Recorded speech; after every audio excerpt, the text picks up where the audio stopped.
Welcome back to TTS Daily with me, Yi. Our first story, a 51-year-old private hire vehicle driver, Mr. Kuala, noticed two teenage boys who were around age 16 to 17 allegedly vaping in his car while driving them to a public housing board in Choa Chu Kang, Singapore.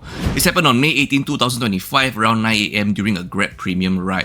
Okay, so Mr. Kuala picked up one of the teen from a private property along Orchard Road and the other from a condominium in Katong. So first off, Mr. Kuala noticed, these two boys must maybe coming from an affluent family or from a rich family, and take note, they booked a premium Grab ride, which was a premium 7-seater SUV. And these teens, this pair of boys, allegedly started vaping immediately after entering the car and discussed picking up K-pods. So this immediately rang alarm bells in Mr. Kuala's head. He remembered the case, he referenced the case of a 13-year-old girl who was caught vaping outside Singapore state courts, totally oblivious to her surroundings.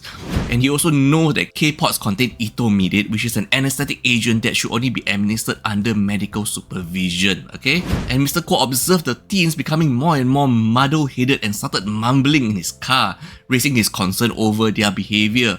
So Mr. Kuala actually planned to drive the teens to a police station. However, he spotted traffic police along BKE Bukit Timah Expressway towards Woodlands. He honked, stopped and reported the incident to the officers. I think Mr. Kuala did the right thing reporting the incident to the officers. He did a timely intervention before the boys got into further trouble. Multiple police officers and an ambulance arrived at the scene. One teen was reportedly taken to a hospital while the other was believed to have been brought home by police. Once again, etomidate found in the e-vaporizer is an anesthetic that can cause nausea, blood pressure changes, seizures and psychosis if misused. It should only be used under medical supervision per the HSA, Health Science Authority. And also, vaping is illegal in Singapore. Remember that, okay?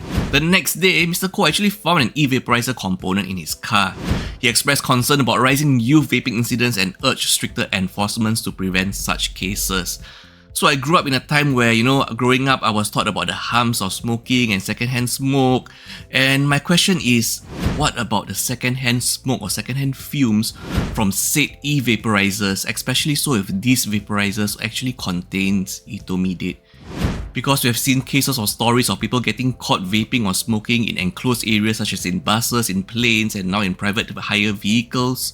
Are there any harm to these second-hand fumes from these vape pods that might contain etomidate? This is the case of the Singaporean couple found unalive in a Kuala Lumpur homestay. So a 43-year-old Singaporean man surnamed Xie and a 33-year-old Singaporean woman surnamed Chuang were found both unalive in a homestay in Kuala Lumpur on May 16, 2025.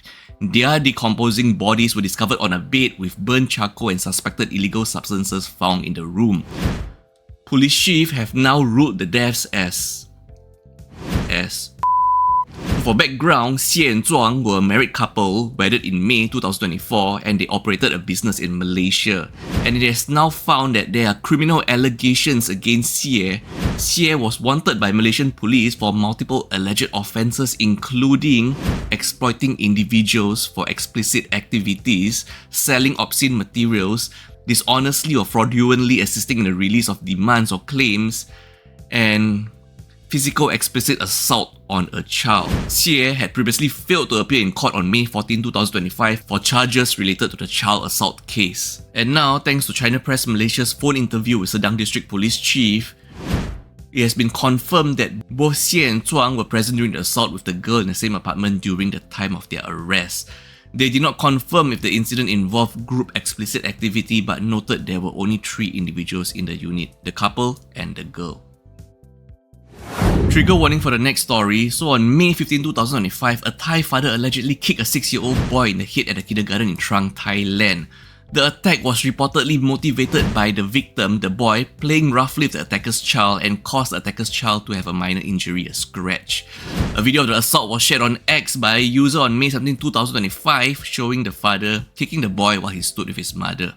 The attacker was speaking to a teacher before the sudden assault, shocking other parents and children at the scene. The victim sustained minor physical injuries but suffered significant mental trauma, including nightmares, fear of men resembling the attacker, and behavioral changes, which includes avoiding eye contact and now refusal to return to school. The victim's mother insists her son will not return to school until the attacker faces legal consequences.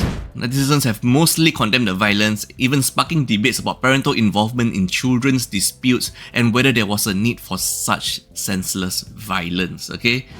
The case has been reported to Muar Trang police station and the attacker faces charges for physical assault causing mental and physical harm, with penalties up to 2 years in prison, a fine of up to 40,000 baht or both. The school has also implemented a new policy barring parents from entering school premises during drop-off and pick-up times. Despite clear video evidence, the accused denies the assault. And for our last story of the day, trigger warning everyone, this happened on May 15, 2025 in Pahang, Malaysia, where a 14-year-old Form 2 boy from Wentong Siwa National Secondary School was caned 3 times by a discipline teacher for wearing sportswear instead of the correct school uniform. Is that a bit excessive? Look at this picture right here. The punishment caused red, swollen and bruised buttocks, leaving the boy unable to sit. Take note, several other students, male and female, were also punished for similar uniform violations on the same day. Miss Gan, the boy's mother, was heartbroken by her son's injuries and reported the incident to the police, refusing to reconcile with the school. She shared the incident on social media, which has sparked widespread public discussions now. Miss Gan demanded that the discipline teacher be transferred and disciplined, insisting an apology alone is insufficient. The school invited Miss Gan for a meeting on May 20, 2025 to issue an apology, but Miss Gan declined to attend. In the aftermath of this incident, Miss Gan and her son actually faced online attacks and cyberbullying, including one by a child of a school staff member. The staff member was actually expected to bring their child to apologize during the meeting, which Miss Gan has declined to attend. Miss Gan's son's condition has improved, but he is still on sick leave and not attending school for now. Miss Gan insists on police handling the case legally and holding the teacher accountable for negligence and excessive punishment. Look at the pictures of the bruises that the boy sustained. Isn't caning a bit excessive here? In Singapore, for context, even though the case happened in Malaysia, caning has been phased out in most schools in Singapore, but I still do support caning for certain violations, such as fighting, bullying, vandalism. Yes, and I think caning can be used as a punishment for such cases, but for wearing the wrong school attire to cane someone 3 times, is that not a bit excessive? And also just look at the bruises.